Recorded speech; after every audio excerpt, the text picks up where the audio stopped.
Hello, नमस्कार, आदाब, सत श्री अकाल, गुड मॉर्निंग दोस्तों। जीएस वाले भैया आपका हार्दिक स्वागत एवं अभिनंदन करते हैं। तो दोस्तों हम लोग यहाँ पर जीएस की फुल प्रिपरेशन कराते हैं जो किसी भी एग्ज़ाम के लिए काफ़ी हेल्पफुल होती है। उसी के संदर्भ में दोस्तों आरओ-आरओ का एग्ज़ाम है तो उसी की प्रैक्टिस सेट भी हम लोग करा रहे हैं। इसके पहले हम लोगों ने ध्येय आईएएस के 10 प्रैक्टिस सेट हिंदी के पूरे अपलोड कर चुके हैं। बहुत ही फुल डिटेलिंग के साथ, फुल एक्सप्लेनेशन के साथ उसको कराया है बहुत अच्छे तरीके से। सो आप लोगों के लिए वो देखना बहुत आवश्यक है। उसके पहले भी हम लोगों ने अन्य प्रैक्टिस सेट डाला है जिसमें 5 जीएस के हैं, 5 हिंदी के हैं। आरओ-आरओ की प्लेलिस्ट में वो पड़ा हुआ है और ध्येय आईएएस का ये जीएस का सामान्य अध्ययन का 7वां प्रैक्टिस सेट है दोस्तों। हम लोग अब अपने सेशन को शुरू करते हैं। पहला क्वेश्चन है, दक्कन ट्रैप के संबंध में सत्य कथन बताना है हम लोगों को। इसका निर्माण कार्बोनिफेरस काल के प्रारंभिक चरण में हुआ। यह दरारी उद्भेदन का परिणाम था। दोस्तों पहला क्वेश्चन गलत है। यह कार्बोनिफेरस काल का नहीं परिणाम था ये परिणाम था क्रिटेशियस काल का। दोस्तों जब हम लोग पढ़ते हैं ना कि मीसोजोइक इरा में ट्रियासिक, जुरासिक, क्रिटेशियस उसको 3 भागों में बांटा गया है। तो जो जुरासिक काल था, जुरासिक काल में डायनासोर का काल था, उसको माना जाता है, डायनासोर का युग माना जाता है। उसी में जो है पैंजिया का विखंडन होता है। उसके बाद आता है क्रिटेशियस युग, उसके बाद आता है क्रिटेशियस युग। उसी क्रिटेशियस युग में जो गोंडवाना लैंड है, ये मतलब गोंडवाना लैंड है, गोंडवाना लैंड में ही दक्कन ट्रैप था।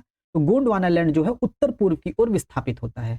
जब क्रिटेशियस काल में उत्तर पूर्व की ओर वह विस्थापित होता है और फिर अफ्रीका के पास में आता है रियूनियन द्वीप। तो रियूनियन द्वीप की जगह, रियूनियन एक ज्वालामुखी द्वीप था। रियूनियन द्वीप में ज्वालामुखी उद्गार होता है और उसी के ऊपर से अपनी दक्कन ट्रैप जो है, दक्कन प्लेट जो है, गोंडवाना प्लेट जो है ऊपर से घूमती रहती है। फिर वहां से जो है उसके बाद से जो है दक्कन प्लेट पर जो है ज्वालामुखी उद्गार आए और फिर यहाँ पर दक्कन ट्रैप का निर्माण होता है। और इसीलिए ये कहा गया है, दूसरा स्टेटमेंट सही है कि इसका निर्माण दरारी उद्भेदन का परिणाम था। और पहला स्टेटमेंट गलत क्यों है? क्योंकि कार्बोनिफेरस काल का नहीं था, ये क्रिटेशियस काल का था। ठीक है दोस्तों, ये हो जाएगा। दूसरा क्वेश्चन है, सूची 1 सूची 2 को मिलान करना, उष्ण झरना और राज्य मिलाना है। ताल बीज, सोहना, तप्त पानी, अनहोनी। अगर इन दोनों में हम लोगों को दोस्तों ये दो ना पता हो तो ये दोनों पता होना चाहिए और आसान है और हम लोग पहले पढ़ भी चुके हैं। तप्त पानी दोस्तों उड़ीसा में है, सी का 1 हो जाएगा और सी में एक ही जगह 1 है तो इसका चौथा ऑप्शन सही हो जाएगा। और अनहोनी कहाँ है? मध्य प्रदेश में, ये भी पता होना चाहिए, रटा होना चाहिए। ये अनहोनी कहाँ है? मध्य प्रदेश में है दोस्तों। ठीक है, उसके बाद ताल बीज जो आता है, ताल बीज दोस्तों राजस्थान में है। ताल बीज कहाँ है? राजस्थान में है। और सोहना कहाँ है? हरियाणा में। ठीक है, ये हो जाएगा। तो इसका 4 3 1 2 आंसर सही हो जाएगा। ठीक, तीसरा है, निम्नलिखित में से कौन सा भारत में तांबा खनिज का क्षेत्र नहीं है? मलाजखंड दोस्तों है, मलाजखंड मध्य प्रदेश में आता है, ये तांबा खनिज क्षेत्र है। मोसाबानी भी है, मोसाबानी सिंह भूमि का क्षेत्र आ जाता है, ये झारखंड में आ जाता है। तो मोसाबानी भी है, मोसाबानी में भी तांबा खनिज क्षेत्र आता है। नोआ मुंडी दोस्तों झारखंड में आता है, नोआ मुंडी लौह अयस्क का क्षेत्र है। ठीक है, ये हम लोगों को ध्यान देना है, लौह अयस्क का है और नोआ मुंडी नहीं है तो नोआ मुंडी आंसर हो जाएगा। और खोदरीबा राजस्थान में है, ये भी तांबा उत्पादन क्षेत्र है। तो ये भी तांबा उत्खनन क्षेत्र है, लेकिन पूछा है कौन तांबा उत्खनन क्षेत्र नहीं है, तो नोआ मुंडी नहीं है। ठीक है, चौथा देखते हैं, जलोढ़ मृदा के संबंध में निम्नलिखित कथनों में से एक असत्य बताना। असत्य कौन सा है? यह भारत के सर्वाधिक क्षेत्रफल पर पाई जाती है, सही स्टेटमेंट है। लगभग 43 से 46% क्षेत्रफल पर पाई जाती है। ठीक है, इसमें जैव पदार्थ नहीं पाया जाता है, ये गलत स्टेटमेंट हो जाएगा। इसमें जैव पदार्थ दोस्तों पाया जाता है। ठीक है, तो असत्य पूछा है, असत्य यही हो जाएगा। फलीदार फसलों की खेती से इसमें नाइट्रोजन का स्थिरीकरण संभव है, सही संभव। हम लोग देखते हैं राइजोबियम, ये सब नाइट्रोजन स्थिरीकरण वाले जीवाणु है कि नहीं। ये मिट्टियां सिंचाई हेतु सर्वोपयुक्त है, ये भी सही स्टेटमेंट है। तो कौन सा स्टेटमेंट गलत है? चौथा वाला, सेकंड, चौथे का सेकंड वाला स्टेटमेंट गलत है। ठीक, पांचवा क्वेश्चन है, निम्नलिखित में से कौन सा एक युग्म सही सुमेलित नहीं है बताना है। मानसूनी का जो वन है वो साल वृक्ष है, मानसूनी साल वृक्ष जो होता है मानसूनी आता है। ठीक है, सदाबहार आबनूस आता है, लेकिन इमोनी, महोबनी, आगनूस, आबनूस, रबड़, बांस, बेत, नारियल, ये सब किसके हैं? सदाबहार के हैं। अल्पाइन नागफनी नहीं है, नागफनी तो दोस्तों मरुस्थलों में होता है ना। और अल्पाइन कहाँ होता है? अल्पाइन पहाड़ों पर, ऊंचाई वाले स्थानों पर होता है। लगभग 2800 से 4000 मीटर के बीच में ये अल्पाइन वृक्ष पाए जाते हैं। ठीक है, तो ये नहीं होगा और यही इसका सी ऑप्शन सही जाएगा। मैंग्रोव, सुंदरी वन, ये सब हम लोग जानते हैं। छठा है, पर्वतीय ढालों पर मृदा अपरदन को किस प्रकार नियंत्रित किया जाता है? ये एनसीईआरटी का क्वेश्चन है, तो समुच्च रेखीय जुताई में पाया जाता है। ठीक है, सातवां क्वेश्चन है, एक नई जाति की उत्पत्ति अचानक एक ही बार में होने वाली स्पष्ट तथा स्थायी बड़ी विभिन्नताओं के कारण होती है। यह सिद्धांत दोस्तों उत्परिवर्तनवाद कहलाता है। ठीक है, ये उत्परिवर्तनवाद है और इसके जो है वो ह्यूगो डी ब्राइस हैं। उत्परिवर्तनवाद के जनक कौन है? ह्यूगो डी ब्राइस कहा जाता है इनको। ठीक, और विकासवाद का सिद्धांत किसने दिया था? चार्ल्स डार्विन ने दिया था। ठीक, 8वां क्वेश्चन देखते हैं, निम्नलिखित कथनों में से कौन सा एक गलत है, असत्य बताना है। ठीक है, सभी स्तनधारी असमतापी होते हैं। दोस्तों दो प्रकार हम लोगों का जो ब्लड होता है वो दो प्रकार से हम लोग इसको डिफाइन करते हैं, एक समतापी होता है, एक असमतापी होता है। समतापी का मतलब समान ताप होना। अब जैसे जो हम लोग मानव लोग हैं, हम लोगों के शरीर का ताप समान होता है ना, 37 डिग्री सेल्सियस, 98.4 डिग्री फ़ारेनहाइट। इसमें हल्का सा भी इधर उधर होता है ना, ऊंची नीच, तो हम लोगों की तबीयत खराब हो जाती वगैरह वगैरह, समस्याएं शुरू हो जाती। तो इसका मतलब हमारे शरीर का तापमान कैसा होता है? समान होना चाहिए। तो हम लोग मतलब स्तनधारी लोग कैसे हैं?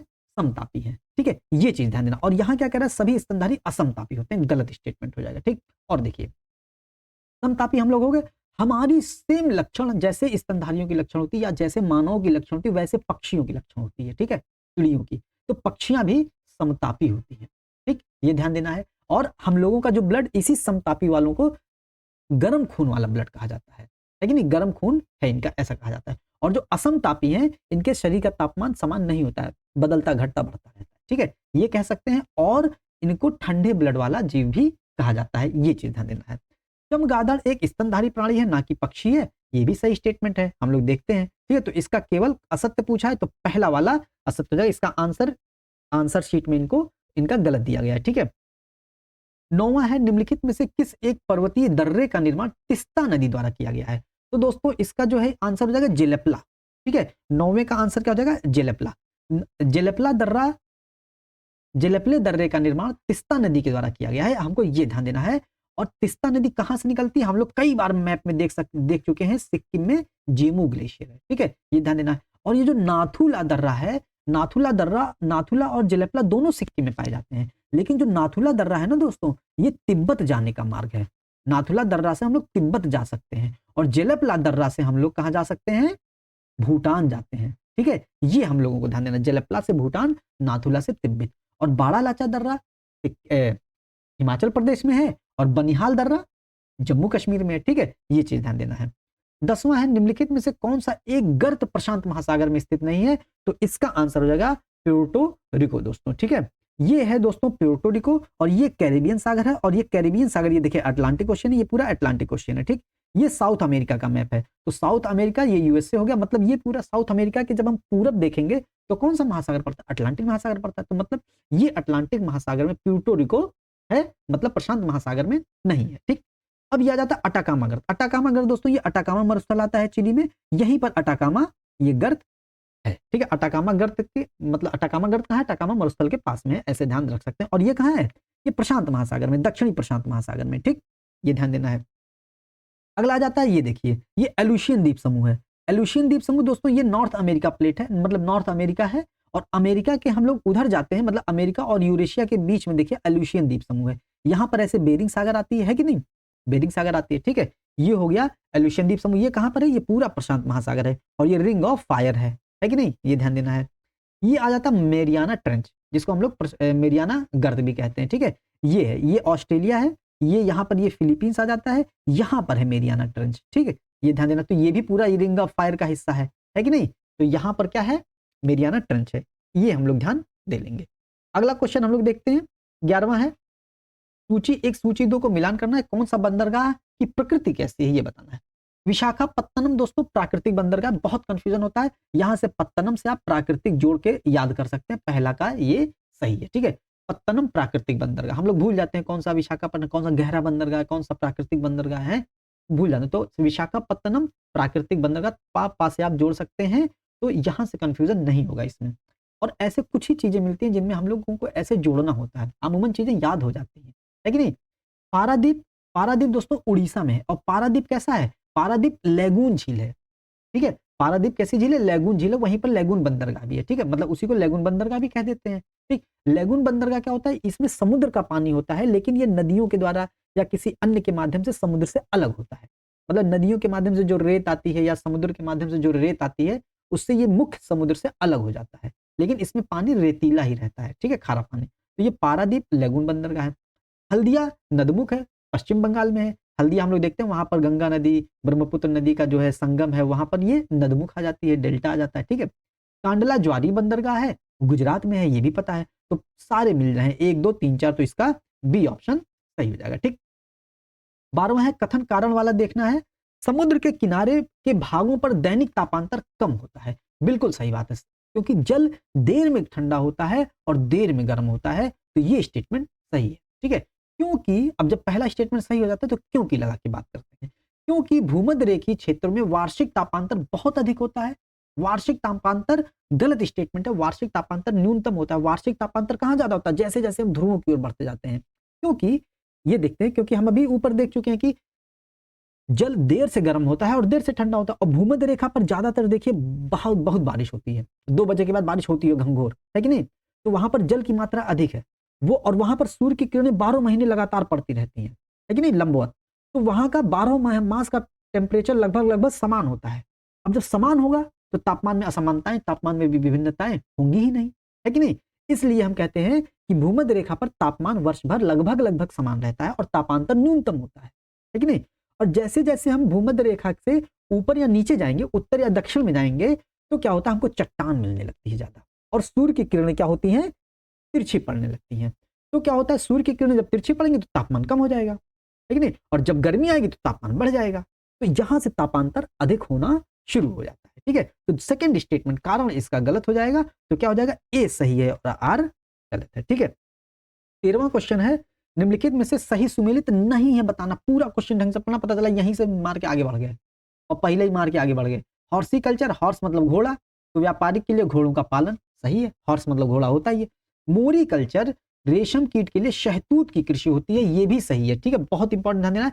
और सेरीकल्चर रेशम पालन है। ठीक है, सेरी रेशम, उल्टा कर देंगे देखे क्या बनता है, रेशम, है कि नहीं? तो सेरी का रेशम पालन है और मोरी का शहतूत का पालन है। ठीक, एरोपोनिक दोस्तों, पौधों को केवल जल में उगाना, ये गलत हो जाएगा। एरोपोनिक नाम से ही दे रहा है कि हवा में पौधों को उगाना, मतलब उसमें मिट्टी का सहारा ना लेना, हवा में पौधों को उगाना। ठीक है, और पौधों को केवल जल में उगाना हाइड्रोफाइटोलॉजी कहलाता है। ठीक है, हाइड्रोफाइटोलॉजी कहलाता है। ठीक, ये हो जाएगा। पोमोलॉजी फल विज्ञान होता है, ये भी सही है, ये भी इंपॉर्टेंट है, याद रखना है। तो इसका सी ऑप्शन सही हो जाएगा। ठीक है, 14वां है, भारत के विभिन्न भागों में स्थानांतरित कृषि के नामों को गलत सुमेल कौन सा है, ये बताना है। झूम खेती उत्तर पूर्व भारत में होती है, बहुत इंपॉर्टेंट है, ध्यान देना है। ठीक है, दीपा कृषि होती है झारखंड में नहीं होती है दोस्तों, दीपा कृषि होती है छत्तीसगढ़ में। ठीक है, ये हम लोगों को ध्यान देना है। तो गलत पूछा है तो बी आंसर इसका। पोडू आंध्र प्रदेश में होता है, नाम से थोड़ा सा लग रहा है, और धावी उड़ीसा में होता है, ये सब चीजें याद रखनी है। 15वां, इनमें से कौन सी फसल शुष्क कृषि पद्धति के लिए उपयुक्त नहीं है?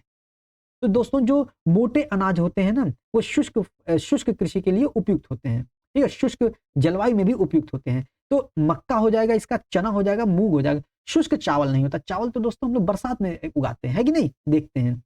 तो चावल इसका आंसर सही हो जाएगा, तो चना नहीं होगा इसका, चावल आंसर सही हो जाएगा। ठीक, 16वां है, जनजातियों तथा उनके देशों का गलत सुमेल बताना है। ठीक, कुलामन फिलीपींस, ये सही लिखा हुआ है।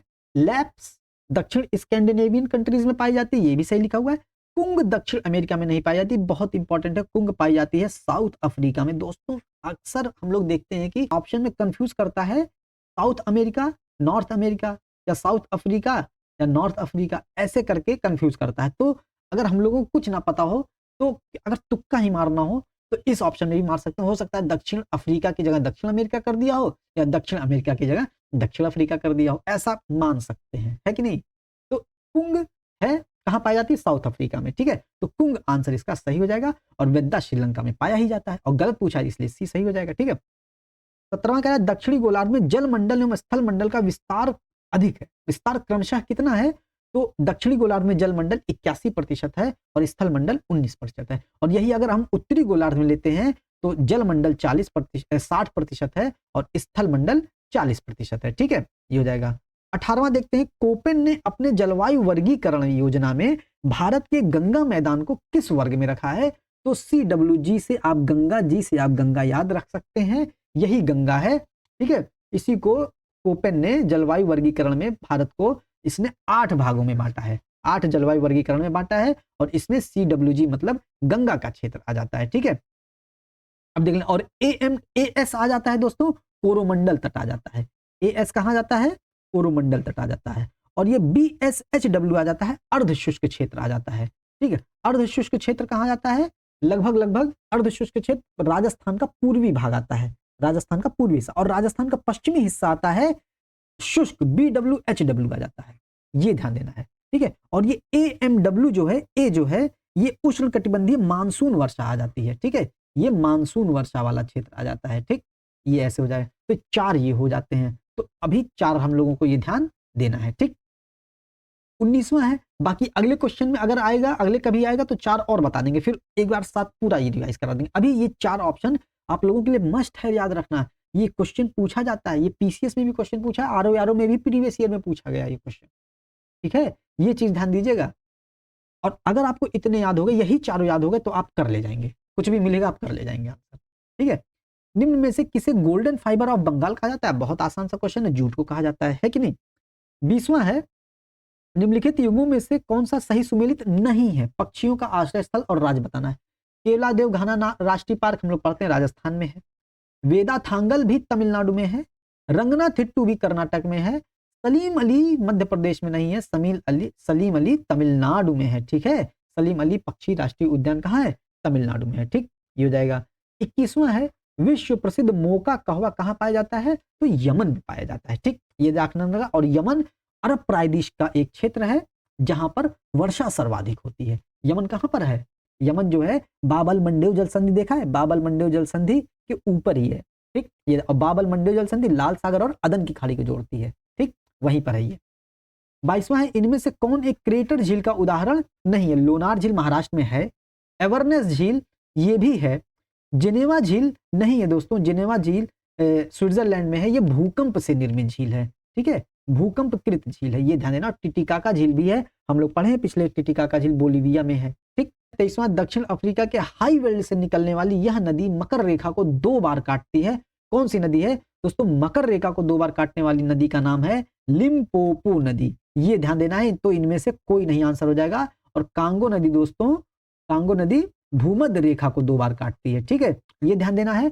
और आपके लिए हम एक क्वेश्चन पूछे थे, आप लोगों ने कमेंट सेक्शन में आंसर नहीं बताया। पिछले प्रैक्टिस सेट में हमने पूछा था कौन सी नदी कर्क रेखा को 2 बार काटती है? तो दोस्तों भारत की माही नदी कर्क रेखा को 2 बार काटती है, ये ध्यान दे लीजिएगा, क्वेश्चन पूछा जा सकता है। ठीक है, आप लोग कमेंट सेक्शन में आंसर जरूर दिया करिए। और इसमें जो ये वेल्ड है, दक्षिण अफ्रीका में ये वेल्ड स्थल है, वेल्ड स्थल कौन सा है? ये शीत कटिबंधीय घास का स्थल है, स्टेपीज टाइप का घास भूमि आ जाती है कि नहीं। 24वां है, सूची 1 सूची 2 को मिलान करना है। विक्रम संवत दोस्तों उज्जैन के राजा थे, राजा विक्रमादित्य के द्वारा 57 ईसा पूर्व में शुरू किया गया, तो पहले का 3 हो जाएगा।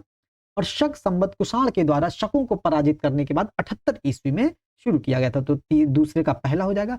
गुप्त संवत गुप्त साम्राज्य के द्वारा 320 ईस्वी में, जब उसकी 319 ईस्वी में चंद्रगुप्त ने स्थापना करी, तब उसके बाद इसको शुरुआत किया जाता है, तो तीसरे का 4 हो जाएगा। और कली संवत 3102 ईसा पूर्व में होता है, तो चौथे का 2 हो जाएगा। तो 3 1 4 2 पहला ऑप्शन हो जाएगा। ठीक है, जल्दबाजी में नहीं हम लोगों को आंसर लगाना है, इत्मीनान से लगाना है। ठीक, 25वां है, पुस्तक ए लाइव द वंडर, जिसमें सर्वप्रथम ब्लैक होल घटना का वर्णन के लेखक हैं दोस्तों, बहुत इंपॉर्टेंट है, हालवेल हैं इसके लेखक हैं दोस्तों। ये बात है 1757 के पहले की, 1756 प्लासी के युद्ध के पहले की ये भूमिका बनाई जा रही है। हालवेल ने अपनी पुस्तक अलाइव द वंडर में लिखा है, तो 46 लोगों को जो है एक छोटी सी कोठरी में बंद कर दिया गया था, और उसमें से मात्र 23 लोग बाहर निकले थे, और उसमें से ये हालवेल नामक व्यक्ति भी बाहर निकला हुआ था, और इसने आंखों देखा वर्णन लिखा है इस पुस्तक में, अलाइव द वंडर, ऐसा अंग्रेज लोग बताते हैं।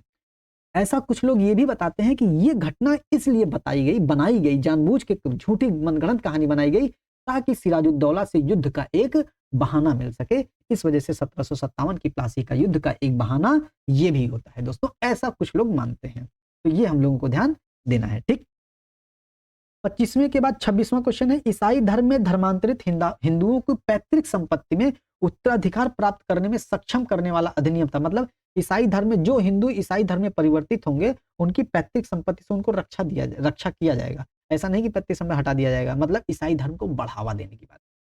तो किस अधिनियम में? 21 एक्ट 21 10, 20, 21, 1850 में, ठीक है। 27वां क्वेश्चन आता है, निम्नलिखित समकालीन स्रोतों में से कौन सा एक खगोल शास्त्र व ज्योतिष शास्त्र के प्रति हुमायूं के अनुराग को चित्रित करता है? कानून ए हुमायूनी हो जाएगा, और इसके लेखक कौन है? ख्वांदा मीर है दोस्तों, बहुत इंपॉर्टेंट है, नाम आपको ध्यान देखना है, ख्वांदा मीर। कहीं कहीं इसको हुमायूंनामा का भी हिस्सा मान लिया जाता है। और हुमायूंनामा किसने लिखी थी? गुलबदन बेगम ने लिखी थी, ठीक है। ये किसकी बहन थी? ये हुमायूं की बहन थी। और तुजुक ए बाबरी दोस्तों पता ही होगा, बाबर की आत्मकथा है, बाबर ने लिखा है इसको, ठीक है। और इसी तुजुक ए बाबरी ने, बाबर ने दक्षिण भारत का मतलब भारत का सर्वाधिक शक्तिशाली राजा कृष्णदेव राय को बताया था, है कि नहीं? हाँ। तारीख ए रशीदी किसने लिखी है दोस्तों?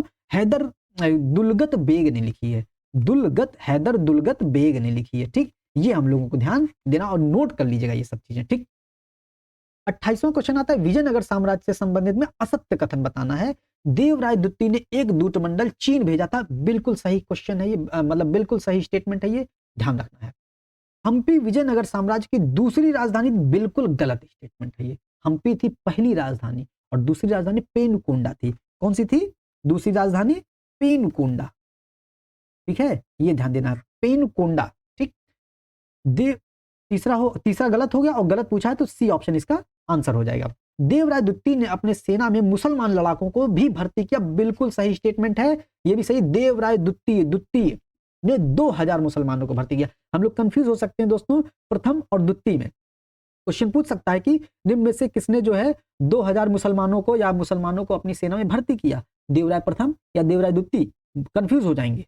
तो इसको इत्मीनान से आराम से याद करने के लिए देवराय द्वितीय ने 2000 मुसलमानों को 2000 मुसलमान लड़ाकों को भी भर्ती किया था, ये ध्यान देना है। और ऐसे नहीं ट्रिक बता रहे हैं, ये 2000 किया ही था उसने, ठीक है। ये मत सोचिएगा कि ट्रिक बता रहे हैं, ठीक। 2000 किया ही था, तो तरीका होता है पढ़ने का, ये सब चीजें, ठीक।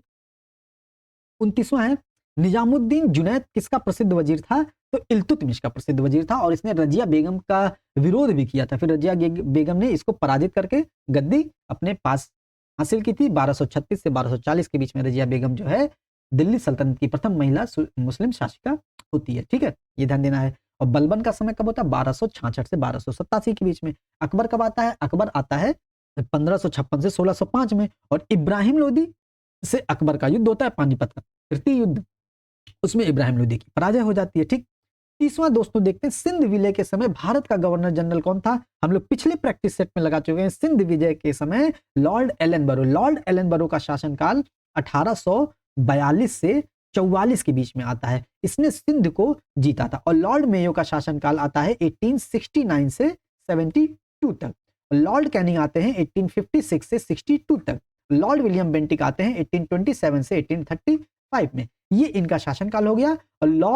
और देखिए, सिंध विलय आता है 1842 से 44, लॉर्ड एलन बरो के शासनकाल। एलन बरो दास प्रथा का भी समापन भारत में करता है। और इसके पहले भी मिला था अफगान युद्ध। ये अफगान युद्ध का एक प्रकार का हिस्सा था। अफगान युद्ध, प्रथम आंग्ल अफगान युद्ध हुआ था 1839 से 1842 के बीच ऑकलैंड के शासनकाल में, ठीक। ये ध्यान दीजिएगा, पिछले प्रैक्टिस सेट में भी पढ़ चुके हैं। इस तरीके से रिवीजन होता है, ठीक है। 31वां है, ऐतिहासिक स्रोतों के अनुसार महापद्म नंद के उत्तराधिकारियों की संख्या 8 थी। निम्नलिखित में से वे कौन से स्रोत है जहां इस तथ्य का उल्लेख है? उपनिषद और ब्राह्मण ग्रंथ, अरण्यक और जैन ग्रंथ, पुराण और बौद्ध ग्रंथ, वेद और उपनिषद। दोस्तों वेद तो होगा नहीं, क्योंकि वेद में हम देख सकते हैं चारों वेद आ जाते हैं, और ऋग्वेद बहुत पुराना वेद आ जाता है, ठीक है। और उसके बाद ये लोग आते हैं, ठीक। तो ये तो नहीं होगा दोस्तों। पुराण लिखा गया 500 ईसा पूर्व, 500 ईस्वी के आसपास, तो हम इसका आंसर पुराण ही मानेंगे, ठीक है। पुराण और बौद्ध ग्रंथ इसका आंसर हो जाएगा। 32वां है, निम्नलिखित में से कौन सा एक सही सुमेलित नहीं है? तो वाकाटक प्रवरसेन सही सुमेलित है, शासक थे इसके। राष्ट्रकूट दंतिदुर्ग राष्ट्रकूट वंश की स्थापना करते हैं, ये भी सही है। पल्लव के सिंह विष्णु है, ये भी सही है। चालुक्य के राजराज प्रथम नहीं है, राजराज प्रथम चोल वंश के शासक थे। तो गलत पूछा है, तो डी ऑप्शन इसका सही हो जाएगा, ठीक है। 33वां है, कथन कारण वाला है, दिल्ली सल्तनत का वास्तविक संस्थापक इल्तुतमिश को माना जाता है। सही बात है, क्योंकि इल्तुतमिश ने इक्ता प्रणाली, सैन्य व्यवस्था, मुद्रा प्रणाली के साथ साथ दिल्ली को भारत की राजधानी बनाई थी। स्टेटमेंट सही है और व्याख्या भी, ठीक है। जो कुतुबुद्दीन ऐबक था वो लाहौर से शासन करता था, ठीक, ये ध्यान देना है। 34वां क्वेश्चन है, दिल्ली का वो प्रथम सुल्तान कौन सा था जिसने राजस्व संबंधी सिद्धांतों की स्थापना की। दोस्तों क्वेश्चन गलत है, ये राजस्व नहीं होगा, राजत्व का सिद्धांत है। ठीक है, राजत्व का सिद्धांत किसने लाया था? बलबन लाया था दोस्तों। ठीक, राजत्व का सिद्धांत लौह एवं रक्त की नीति को बलबन ने लागू किया था। बलबन का शासनकाल 1266 से 1287 के बीच में है। इल्तुतमिश का 1210 से 1236 में है। नसीरुद्दीन महमूद का ये दामाद था बलबन। नसीरुद्दीन महमूद का शासनकाल आता है 1246 से 1266। इसकी मृत्यु के बाद 1266 के बाद बलबन 1287 तक गद्दी संभालता है। नसीरुद्दीन महमूद दोस्तों टोपी सीकर अपनी आजीविका चलाता था, टोपी सीता था और जीवन निर्वाह करता था। और नसीरुद्दीन महमूद के ऊपर ही एक पुस्तक लिखी गई है, तबकात ए नासरी, और किसने लिखी है? मिनहाज उस सिराज ने लिखी है। दोस्तों ये ध्यान देना है। ठीक, तो यहां से ये सारी चीजें हम लोग क्लियर होती हैं। 35वां है, निम्नलिखित में से किस एक रचना में अमीर खुसरो ने अलाउद्दीन को विश्व का सुल्तान कहा? दोस्तों अलाउद्दीन ने खजाइनुल फुतूह में कहा। पिछले सेशंस में हम लोग पढ़ चुके हैं कि अलाउद्दीन खिलजी को साम्राज्यवादी शासक भी माना जाता है, क्योंकि इसने किसको किसको जीता? इसने सबसे पहले किसको जीता था? सबसे पहले गुजरात, फिर 1301 में रणथंबोर, 1303 में चित्तौड़ को, फिर मालवा को, फिर ऐसे ही दक्षिण के होयसल, वारंगल है कि नहीं, यादव वंश को, सबको धीरे धीरे ये जीतता चला गया दोस्तों। इसीलिए इसको विश्व का सुल्तान या साम्राज्यवादी शासक कहा जाता है। और विश्व का सुल्तान किसने कहा? अमीर खुसरो ने कहा। और अमीर खुसरो ने अपनी किस पुस्तक में कहा? खजाइनुल फुतूह में कहा। और ये नूह सिपेहर भी, खजाइनुल फुतूह, मिफ्ताहुल फतेह, नूह सिपेहर, आशिका, तुगलकनामा, किरानुस्सादैन, ये सब किसकी पुस्तकें हैं? ये सब अमीर खुसरो की पुस्तकें हैं। ठीक है, 36वां है, निम्नलिखित में से किस एक ने 1000 सितून का निर्माण कराया था? तो 1000 सितून का निर्माण दोस्तों अलाउद्दीन खिलजी ने करवाया था। 1000 सितून का मतलब हो गया 1000 स्तंभ वाला महल। ठीक है, ये हो जाएगा। 37वां है, देखते हैं, निम्नलिखित कथनों में से कौन सा सत्य है? दिल्ली सल्तनत के सुल्तानों में सर्वाधिक विस्तृत साम्राज्य अलाउद्दीन खिलजी का था? नहीं था। इसका मतलब अभी अभी जो बता दिए साम्राज्यवादी शासक था तो नहीं था, साम्राज्यवादी शासक था लेकिन सर्वाधिक विस्तार इसका नहीं था। सर्वाधिक विस्तार दोस्तों मोहम्मद बिन तुगलक का था। ठीक, मोहम्मद बिन तुगलक ने अकाल संहिता तैयार करवाई थी, ये स्टेटमेंट सही है। तो क्या पूछा है? सत्य है, तो केवल बी इसका आंसर सही हो जाएगा। और मोहम्मद बिन तुगलक ने दीवाने अमीर कोही विभाग की स्थापना कराई थी। दीवाने अमीर कोही कृषि विभाग की स्थापना थी ये। ठीक है, 38वां क्वेश्चन है दोस्तों, फिरोज शाह तुगलक द्वारा स्थापित दीवाने इश्तहाक क्या था? तो दोस्तों दीवाने इश्तहाक पेंशन विभाग का कार्यालय था। ठीक है, ये ध्यान देना है। उसने लोक निर्माण विभाग की सभी स्थापना कराई थी, पिछले हम लोग प्रैक्टिस सेट में पढ़ चुके थे। उसने नहरों का निर्माण करवाया था। उसने 20 प्रकार के करों को हटा कर केवल 4 प्रकार के कर लगाए थे, जजिया, जकात, खराज, खुम्स, है कि नहीं। उसने महिलाओं के लिए, विधवाओं के लिए जो है एक दानशाला की स्थापना करी थी, है कि नहीं। दीवाने खैरात, उसने जो है एक खैराती अस्पताल की भी स्थापना करी थी, उसका क्या नाम था? दारुल शफा थी।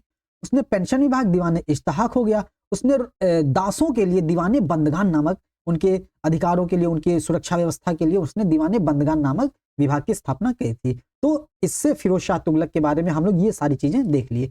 दोस्तों हमसे पढ़ेंगे इसी तरीके से पूरा, हम आपका जीएस पूरा सब कुछ रिवाइज करा देंगे और न्यूनतम समय में दोस्तों, अधिकतम मतलब समय अधिक नहीं लगेगा यहाँ पर। ठीक है, इसी तरीके से बस आपको ध्यान से एक पेन कॉपी लेके बैठना है और जो जो एक्स्ट्रा चीज मिले उसको नोट करते जाइए। ठीक है, 39वां क्वेश्चन है, सूची 1 सूची 2 मिलान करना है, लेखक और कवि, आश्रयदाता।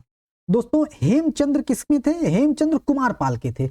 और कुमारपाल दोस्तों बहुत ही अहिंसावादी शासक था। कुमारपाल अगर जीव की भी मृत्यु हो जाती थी, जीव को भी कोई हत्या कर देता तो उसको फांसी लटका देता था कुमारपाल। ठीक है, ये ध्यान देना है। हेमचंद्र कुमारपाल, तो पहले का 4 हो जाएगा। हरिशेन, पता है हरिशेन समुद्रगुप्त के दरबारी कवि थे। इन्होंने प्रयाग प्रशस्ति की रचना की थी जो कि एक चंपू काव्य है। और चंपू काव्य क्या होता है? जिसमें गद्य और पद्य दोनों, गद्य और पद्य का मिश्रण होता है। ठीक, जयदेव लक्ष्मण सेन के थे। तो पहले, तो इसका क्या हो जाएगा? पहले का चौथा हो जाएगा, दूसरे का दूसरा हो जाएगा, तो इसका ए ऑप्शन सही हो जाएगा। बाण भट्ट हर्ष के शासनकाल में थे। ठीक है, कादंबरी नामक रचना रची थी, है कि नहीं। 40वां क्वेश्चन है, चंद्रगुप्त मौर्य का पश्चिम भारत पर प्रभाव यह सिद्ध किससे होता है? यह सिद्ध दोस्तों रुद्रदामन के जूनागढ़ अभिलेख से होता है। ठीक, बहुत इंपॉर्टेंट ध्यान देना है। रुद्रदर का जूनागढ़ अभिलेख प्रथम संस्कृत में लिखा अभिलेख है। ठीक है, ये ध्यान देना है, 150 ईस्वी में लिखा गया था। ठीक है, 41वां क्वेश्चन है, मीमांसा दर्शन के अनुसार प्राणी को मोक्ष प्राप्त करने का एक मार्ग कर्म मार्ग है। मीमांसा दर्शन कहता है कर्म के आधार पर जीव व्यक्ति को मोक्ष, अपने कर्म की पूर्ति करने से व्यक्ति को मोक्ष की प्राप्ति हो सकती। और दर्शन भारत में कितने हैं? 9 दर्शन है, 6 + 3 दर्शन, पिछले क्लास में पूरा बता चुके हैं, ठीक है।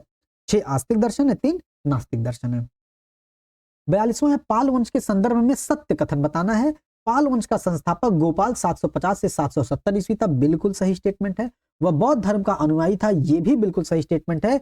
अरब यात्री अब्दुल रज्जाक ने पाल साम्राज्य के शक्तिशाली को बताते हुए, पाल साम्राज्य को शक्तिशाली बताते हुए रूहमा कहा था, यह गलत स्टेटमेंट दोस्तों, अब्दुल रज्जाक ने नहीं कहा था, ठीक है। मतलब 1 और 2 स्टेटमेंट भी सही है। तो रूहमा उसको किसने कहा था? रूहमा कहा था सुलेमान ने कहा था, ठीक है दोस्तों, ये ध्यान देना। और अब्दुल रज्जाक, तो इसका आंसर बी हो जाएगा, 1 और 2। अब्दुल रज्जाक किसके शासनकाल में भारत में आया था? अब्दुल रज्जाक विजयनगर के शासन में भारत में आया था। कौन राजा था उस समय? अब्दुल रज्जाक के समय में देवराय द्वितीय था, जिसने वही 2000 मुसलमानों लड़ाकों को भर्ती किया था। और देवराय प्रथम के शासनकाल में कौन आया था? इटली का निकोलो कोंटी आया था। ये फारस का अब्दुल रज्जाक देवराय द्वितीय के शासनकाल में आया था। उसके बाद शासन किसका था? अच्युत राय का। अच्युत राय में पुर्तगाल का नूनी जाता है। फिर उसके बाद शासनकाल किसका आता है? कृष्ण देव राय का, केडी राय का आता है। उसमें कौन कौन आता है? उसमें बारबोसा और डोमिंगो पायस आते हैं। तो विजयनगर साम्राज्य से इतना याद रखना बहुत इंपॉर्टेंट है, ठीक है। 43वां आता है एलोरा का प्रसिद्ध कैलाश मंदिर का निर्माण किसने कराया था? तो कृष्ण प्रथम ने कराया था, बहुत इंपॉर्टेंट है। एलोरा की गुफा जो है वो राष्ट्रकूटों के द्वारा बनवाई गई थी। एलोरा जैसे अगर कंफ्यूज होते हैं तो एलोरा के लास्ट में रा आ रहा है और रा से राष्ट्रकूट भी हो गया, ठीक है। तो ये ध्यान देना है, ठीक। और कैलाश मंदिर का निर्माण किसने कराया था? राष्ट्रकूट प्रथम ने। 44वें चोल प्रशासन में वेली क्या था? तो वेली दोस्तों भूमि मापने की एक इकाई होती थी। और सोने का सिक्का क्या कहलाता था? सोने का सिक्का, काश मेरे पास भी सोने का सिक्का होता है, नहीं तो काशु कहलाता था, ठीक है, ये कहलाता है। 45वां निम्नलिखित में से कौन सा एक संविधान का मूल ढांचे का भाग नहीं है? युक्त का सिद्धांत अनुच्छेद 14 के अंतर्गत आता है, ये है। विधि का शासन अनुच्छेद 15 है, ये भी है, मतलब अनुच्छेद 14 है, ये भी है। समाजवादी राज्य दोस्तों एक प्रकार के हम लोग देखते हैं ये आर्थिक गतिविधि का रूप है, ठीक है। तो आर्थिक गतिविधि का रूप ये नहीं है और यही सी ऑप्शन इसका हो जाएगा। सी मूल ढांचे का प्रावधान, समाजवादी राज्य मूल ढांचा नहीं है, क्योंकि दोस्तों आर्थिक व्यवस्था जो होती है वो सरकार के द्वारा समय समय पर बदली जाती है, इसीलिए वो संविधान का मूल ढांचा नहीं है। ये वैश्विक परिवेश पर निर्भर करता है कि भारत की अर्थव्यवस्था समाजवादी होगी, मिश्रित होगी, पूंजीवादी होगी, इसीलिए इसको संविधान का ढांचा घोषित नहीं किया गया है। और समाजवादी शब्द को 42वें संविधान संशोधन 1976 के माध्यम से शामिल किया गया था। हम लोग पॉलिटी में बहुत अच्छे तरीके से पढ़ चुके हैं, ठीक। न्यायपालिका और कार्यपालिका के मध्य शक्तियों का विभाजन ये भी है, और ये अनुच्छेद 50 में 50-50 बढ़ जाता है, 50-50 में है कि नहीं, तो अनुच्छेद 50 में, ठीक। 46 से किस अनुच्छेद के तहत राष्ट्रपति पॉकेट वीटो का प्रयोग करते हैं? तो पॉकेट वीटो का प्रयोग अनुच्छेद 111 में करते हैं। जब कोई विधेयक पास होकर के राष्ट्रपति के पास जाता है तो राष्ट्रपति उस पर अनुमति दे सकते हैं, रोक सकते हैं और उस पर उसको अपने पास अनिश्चित काल के लिए रख सकते हैं। यही रखना अनुच्छेद 111 के तहत इसी में निहित है पॉकेट वीटो दोस्तों, ठीक है। और 86वें में क्या है कि राष्ट्रपति का अभिभाषण है। 112 में वार्षिक वित्तीय विवरण है और 93 में लोकसभा के अध्यक्ष और उपाध्यक्ष है, ठीक है। 47वां आता है मूल संविधान में शिक्षा का अधिकार मूल अधिकार के अंतर्गत नहीं था दोस्तों, ये भी सही बात है, नहीं था, है कि नहीं। ये कब आया था? ये 86वें संविधान संशोधन 2002 के माध्यम से जोड़ा गया था, ठीक। 86वें संविधान संशोधन से पहले सर्वोच्च न्यायालय ने एक मामले में शिक्षा के अधिकार को अनुच्छेद 21 के अंतर्गत मूल अधिकार घोषित किया, ये भी सही है। तो सत्य बताना है, सही है। और ये हम लोग मूल अधिकार के जो वन लाइनर करा रहे थे उसमें कराए थे कि मोहनी जैन केस में बोला था सर्वोच्च न्यायालय ने, ठीक। कौन से केस में? मोहनी जैन केस में, ठीक है। ये चीज ध्यान दोस्तों, हमारा सेशन कोई भी फर्जी सेशन है, एकदम फुल्ली एग्जाम ओरिएंटेड सेशन है, मस्ट वॉच सेशन है, सारे के सेशन है और सारे सेशन आपको देखना बहुत इंपॉर्टेंट है, ठीक है। उससे बाहर क्वेश्चन जा ही नहीं सकता, कोई भी क्वेश्चन आ जाए, जो टॉपिक पढ़ा दिए उससे बाहर क्वेश्चन नहीं जाएगा, ठीक। इस बात को हम कह रहे हैं, गारंटी दे सकते हैं इस बात की, ठीक है। 48वां क्वेश्चन देखते हैं। भारतीय संविधान निर्माताओं का लक्ष्य भारत को एक कल्याणकारी राज्य की स्थापना करना था। सही बात है, क्योंकि भारतीय संविधान में नीति निर्देशक तत्वों को शामिल किया गया था दोस्तों, ये भी सही बात है।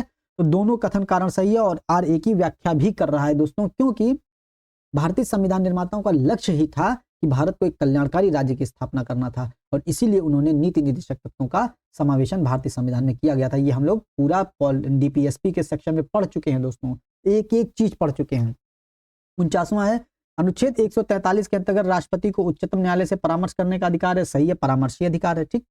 राष्ट्रपति इस अनुच्छेद के अंतर्गत न्यायालय द्वारा दिए गए परामर्श को मानने के लिए बाध्य नहीं है, ये भी पढ़ चुके हैं हम लोग। ठीक, तो सत्य कौन सा है? केवल एक सत्य है। ठीक, 50वां क्वेश्चन है, स्टॉक मार्केट में होने वाले घोटालों की जांच के लिए कौन सी संस्था कार्य करती है? तो SFIO करती है, सीरियस फ्रॉड इन्वेस्टिगेशन ऑर्गेनाइजेशन करती है या एजेंसी करती है। ठीक है, लिखित कथनों पर विचार करना है। संविधान संशोधन विधेयक संसद के दोनों सदनों द्वारा अलग अलग साधारण बहुमत से पारित होने चाहिए। गलत बात है, 2/3 बहुमत से पारित होना चाहिए। ठीक है, संविधान संशोधन विधेयक पर दोनों सदनों की गतिरोध की स्थिति में राष्ट्रपति अनुच्छेद 108 के अंतर्गत संयुक्त अधिवेशन बुला सकता है।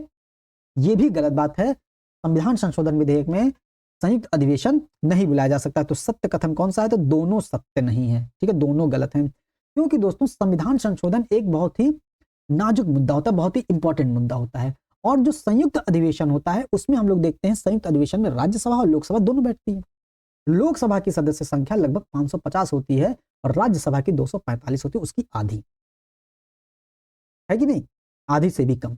तो संयुक्त अधिवेशन में कोई भी निर्णय जाएगा वो लोकसभा के बहुमत से पास हो ही जाएगा, ये माना जाता है। लेकिन संविधान संशोधन विधेयक बहुत इंपॉर्टेंट मुद्दा है, इसीलिए इसको जो है इसके में संयुक्त अधिवेशन नहीं बुलाया जाता, क्योंकि अगर इसमें संयुक्त अधिवेशन बुला लिया जाएगा तो जो लोकसभा चाहेगी वही हो जाएगा, राज्यसभा के मत मान्य नहीं हो पाएंगे इसमें। ठीक है, इस वजह से इसमें भी संयुक्त अधिवेशन का प्रावधान नहीं किया गया है।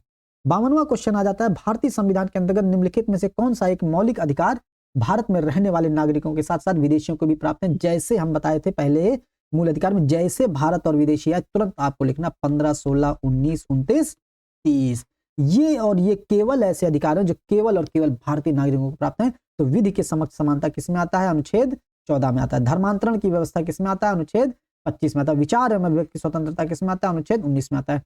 तो कह रहा है दोनों को प्राप्त है, तो ये केवल भारतीय नागरिकों को प्राप्त है। देखिए, मतलब दोनों को प्राप्त है, ए और बी, 1 और 2 दोनों को प्राप्त है, मतलब सी इसका आंसर हो जाएगा दोस्तों। ठीक है, 53 है, कथन कारण वाला बताना है। भारतीय संविधान व्यक्ति की स्वतंत्रता तथा सामाजिक हित के बीच संतुलन स्थापित करने का प्रयास करता है। बिल्कुल सही बात है, क्योंकि भारतीय नागरिकों को प्रदान किए गए मूल अधिकार अबाध है, युक्त निर्बंधन है, अबाध नहीं है कि नहीं? पहले पढ़ चुके हैं, उन पर किसी प्रकार का प्रतिबंध नहीं लगाया जा सकता है। गलत बात है, प्रतिबंध तो लगाया ही जा सकता है कि नहीं? तो क्या है? ए सही है और आर गलत है। ठीक, 54 है, एक संसद सदस्य की सीट को रिक्त घोषित किया जा सकता है यदि वह सदन से लगातार 6 माह तक अनुपस्थित रहता है। ठीक, 55 है, निम्नलिखित कथनों में से कौन सा सत्य है? सूफी सिलसिलों में नक्शबंदिया सबसे कट्टरवादी सिलसिला था। सही बात है, और शेख अहमद सरहिंदी इस सिलसिले का प्रसिद्ध संत था। यह भी सही बात है, तो इसका दोनों ऑप्शन सही हो जाएगा दोस्तों।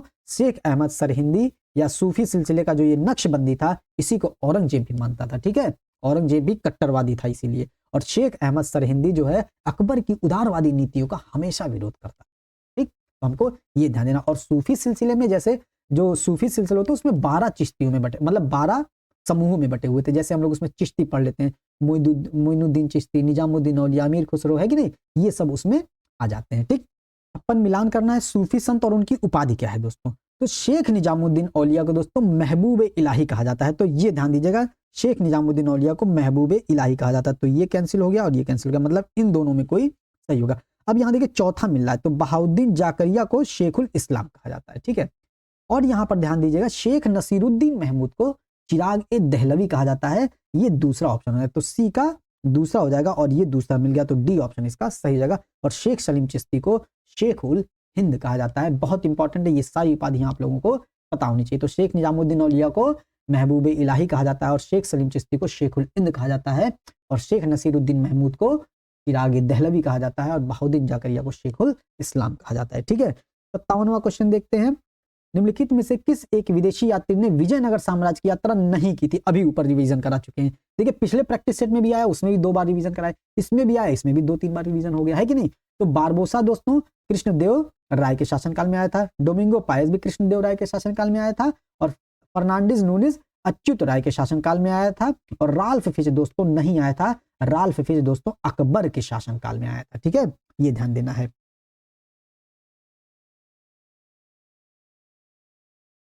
अब हम लोगों का अब 58वां है, निम्नलिखित में से किस एक संधि का परिणाम यह हुआ कि मराठा छत्रपति केवल नाम मात्र के राजा रह गए थे? तो संगोला की संधि 1750 में हुई थी राजा राम और मराठा छत्रपति के बीच में, ठीक है, ये ध्यान देना है। और पुरंदर की संधि 1665 में हुई थी किसके बीच?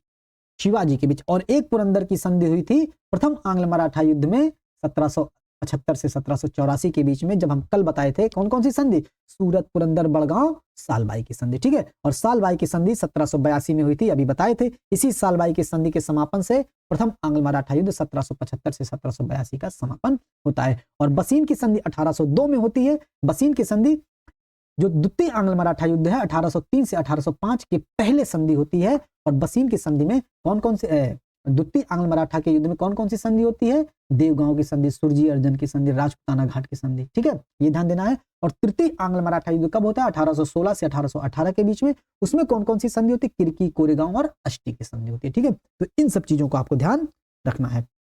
59 हो जाता है, निम्नलिखित में से कौन सी एक घटना चतुर्थ आंग्ल मैसूर युद्ध से संबंधित नहीं है? दोस्तों देखिए, टीपू द्वारा चतुर्थ आंग्ल मैसूर कब युद्ध हुआ था? 1799 में। इसी में टीपू सुल्तान की मृत्यु हो गई थी। टीपू सुल्तान द्वारा नेपोलियन से पत्र व्यवहार करना, ये था हिस्सा इसका। वेलेजली की मार्क्विक्स की उपाधि, जब युद्ध समाप्त हो जाता है तो वेलेजली को मार्क्विक्स की उपाधि मिलती है, तो ये भी इससे संबंधित था। टीपू की मृत्यु तो चतुर्थ आंग्ल मैसूर युद्ध में हो ही जाती है, ये भी संबंधित था। अंग्रेजों द्वारा मैसूर को अपने प्रत्यक्ष नियंत्रण में लाना, ये गलत बात है, उसको अप्रत्यक्ष नियंत्रण में लाया गया था। और कृष्ण राय को शासन पर, वाडियार वंश का शासक बालक था एक कृष्ण राय, उसको गद्दी पर बिठा दिया गया था, ठीक है। 60वां है, वांडी वाश का युद्ध किसके बीच हुआ था? तो अंग्रेज और फ्रांसीसियों के बीच में हुआ था, 1760 में हुआ था, ठीक है। 61 है, मिलान करना योजना और उसकी शुरुआत कब हुई थी? प्रधानमंत्री जनधन योजना, दोस्तों हम लोगों को पता है प्रधानमंत्री जनधन योजना आई थी, अभी बताते हैं। अच्छा, इसको कैसे किया जाता है ये बताते हैं।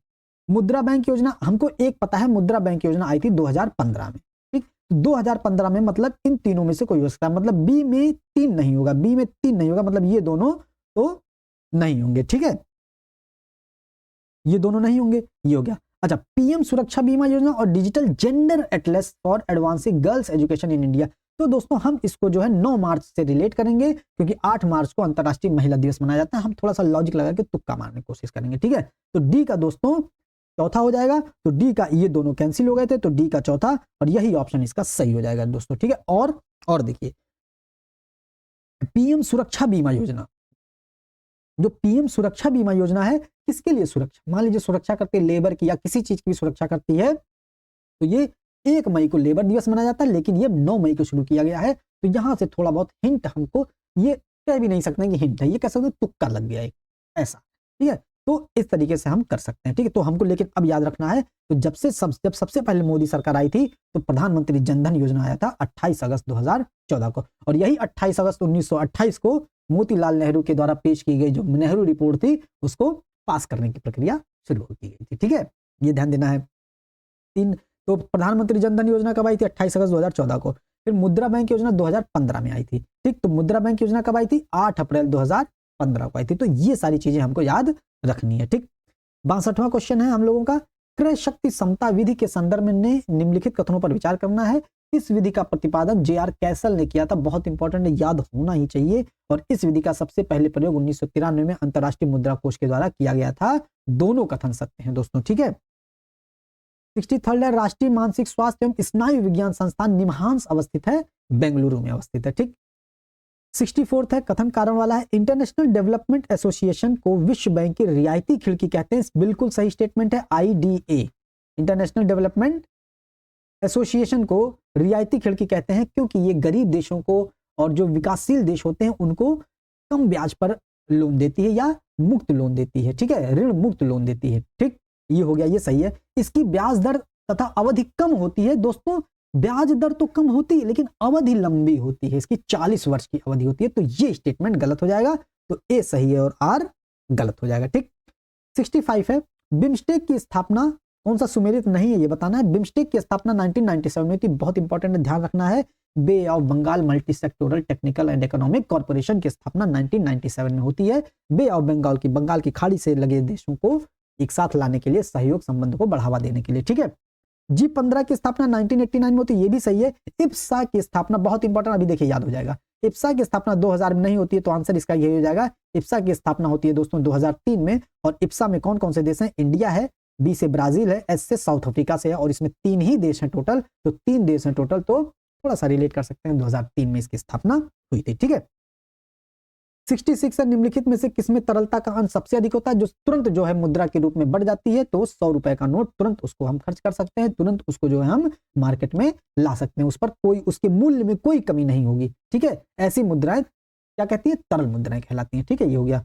67 है, गिग इकोनॉमी के संबंध में असत्य कथन बताना है। स्थायी रोजगार कम, मतलब गिग इकोनॉमी अस्थायी रोजगार होता है, तो स्थायी रोजगार कम, तो ये सत्य है, मतलब लेकिन असत्य पूछा है। अल्प समय के लिए काम, ये भी सत्य है, लेकिन असत्य पूछा है। एक व्यक्ति विभिन्न संस्थाओं के लिए एक साथ कार्य कर सकता है, ये भी सत्य बात है। जैसे जोमेटो, फ्लिपकार्ट, ये सारे लोग एक साथ कई जगह पर काम कर सकते हैं। ठीक है, अल्प समय के लिए।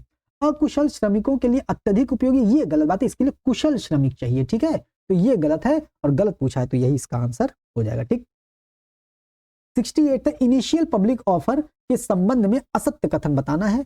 शेयर बाजार में सूचीबद्ध कंपनियों द्वारा शेयर का निर्गमन करना, दोस्तों यही गलत हो जाता है। इसका विरोधाभास, इसका आंसर ये होगा, और इसका विरोधाभास सी ऑप्शन देखिए। क्यों? इसका क्या होता है? शेयर बाजार में सूचीबद्ध कंपनी द्वारा प्राइमरी मार्केट में शेयर लाना होता है, प्राथमिक बाजार में जब शेयर लाया जाता है तो उसको कहते हैं आईपीओ, इनिशियल पब्लिक ऑफर। ठीक है, यह मार्केट से पैसा प्राप्त करने की एक विधि है। ये सही स्टेटमेंट है। ठीक है, तो इसमें गलत स्टेटमेंट कौन सा? पहला स्टेटमेंट गलत हो जाएगा। 69 है, आरबीआई द्वारा नोट निर्गमन के लिए न्यूनतम कोष प्रणाली को किस वर्ष स्थापित किया था? 1957 में न्यूनतम कोष प्रणाली स्थापित किया गया था 200 करोड़ का, तो इसमें 115 करोड़ का सोना है और 85 करोड़ का विदेशी मुद्रा है दोस्तों। ठीक है, ये ध्यान देना है। 70 है, चालू खाते के घाटे को कम करने के लिए निम्नलिखित में से कौन सा एक सहायक नहीं है? मतलब चालू खाता घाटा, मतलब हमारा घाटा बढ़ रहा है, मतलब आयात बढ़ रहा है, निर्यात कम हो रहा है, तो चालू खाता हमारा बढ़ता है, तो इसको कम करने के लिए क्या उपाय नहीं है? ठीक है, घरेलू मुद्रा का अवमूल्यन करना, ये उपाय है, लेकिन पूछा कौन सा उपाय नहीं है। घरेलू मुद्रा का जब हम अवमूल्यन करते हैं, बहुत इंपॉर्टेंट ध्यान दीजिएगा कि इससे निर्यात बढ़ जाता है। ठीक, ये ध्यान दीजिएगा। प्रत्यक्ष विदेशी निवेश को बढ़ावा देना, ये भी उपाय है, क्योंकि एफडीआई बढ़ेगा तो हमारे यहाँ उत्पादन होगा और निर्यात बढ़ेगा। ठीक है, तो चालू खाता घाटा कम होगा, तो ये भी स्टेटमेंट सही है, लेकिन नहीं पूछा कौन सा फायदेमंद नहीं होगा। निर्यात को मिलने वाली आर्थिक सहायता में कटौती, अगर हम निर्यात में कटौती कर देंगे तो हमारा चालू खाता घाटा तो बढ़ जाएगा ना, है कि नहीं? तो यही नहीं होगा। अगर हम निर्यात कोई कर रहा है, अगर उसको हम सहायता नहीं देंगे, उसकी सहायता में कटौती कर लेंगे, तो निर्यात ठप हो जाएगा। तो ये ऑप्शन इसका आंसर हो जाएगा दोस्तों। ठीक है, और निर्यात को बढ़ावा देना तो है ही। देखिए, दोनों एक दूसरे के ये विरोधाभास है, सी और डी ऑप्शन, है कि नहीं? यहां से भी आप लोग अंदाजा लगा सकते हैं। 71 है, जब हम विभिन्न आय वर्गों के बीच कितनी विषमता है, विभिन्न आय वर्गों के बीच कितनी विषमता है, इसकी माप करते हैं, तो यह किस प्रकार की गरीबी को संदर्भित करता है? तो यह सापेक्ष गरीबी को संदर्भित करता है। ठीक है दोस्तों, ये हो जाएगा। 72वां है, निम्नलिखित में से किस एक कमेटी ने बेरोजगारी के माप के संबंध को 3 धारणाओं तथा सामान्य स्थिति, सामान्य स्थिति, साप्ताहिक स्थिति तथा चालू दैनिक स्थिति का प्रतिपादन किया था? तो इसका दोस्तों हो जाएगा भगवती कमेटी ने स्थापित किया था। ठीक है, सामान्य स्थिति बेरोजगारी क्या होती है? जब किसी व्यक्ति को एक वर्ष में अगर वो रोजगार चाहता है तो 183 दिन रोजगार नहीं मिलता है, तो ये सामान्य स्थिति बेरोजगारी कहलाती है। और साप्ताहिक स्थिति बेरोजगारी दोस्तों, जब किसी व्यक्ति को सप्ताह में 1 घंटे भी काम ना मिलता हो तो उसको कहलाते हैं साप्ताहिक स्थिति बेरोजगारी। और चालू दैनिक स्थिति बेरोजगारी दोस्तों, जब दोस्तों किसी व्यक्ति को एक दिन में 4 घंटे से कम काम मिलता है तो उसको कहते हैं चालू दैनिक स्थिति बेरोजगारी। ये सबसे महत्वपूर्ण बेरोजगारी होती है, कहने का मतलब गणना करने में सबसे इंपॉर्टेंट होती है। 73 है, जीरो नेट एड से तात्पर्य क्या है? जीरो नेट एड का मतलब ADD नहीं है, AID है। एड माने सहायता करना होता है। पर्यावरण में जीरो कार्बन उपस्थिति से नहीं है, एक प्रकार की बजट प्रणाली से ये भी नहीं है, किसी देश द्वारा वैश्विक संस्थाओं द्वारा लिए गए ऋण से ये भी नहीं है, किसी देश विशेष की आर्थिक व्यवस्था की स्वनिर्भरता हो जाती है, तो ये है। तो जीरो नेट एड है, एड मतलब सहायता और जीरो मतलब जीरो, मतलब हम किसी अन्य देशों से जीरो सहायता ले रहे हैं क्योंकि हम स्वनिर्भर हो जा रहे हैं आर्थिक व्यवस्था में। ठीक है, ये ध्यान देना है। 74 तो बहुत इंपॉर्टेंट क्वेश्चन है, पर्यावरण में पारिस्थितिकी की क्रियाशीलता कुछ नियमों पर आधारित होती है। इन नियमों के प्रतिपादक कौन थे? बैरी कॉमनर थे। 4 नियम दिए थे इन्होंने। ठीक है, IIRG, लास्ट में जी है, जी का मतलब होता है गोट। ठीक है, IIRG का मतलब केंद्रीय बकरी अनुसंधान संस्थान कहां पर है दोस्तों? मथुरा में। तो पहले का 2 होगा, ये दोनों हट जाएंगे दोस्तों। ठीक है, उसके बाद IICT है। IICT का मतलब दोस्तों था corporate technology, Indian institute of corporate technology. तो कॉर्पोरेट कहाँ है? कालीन कहाँ है?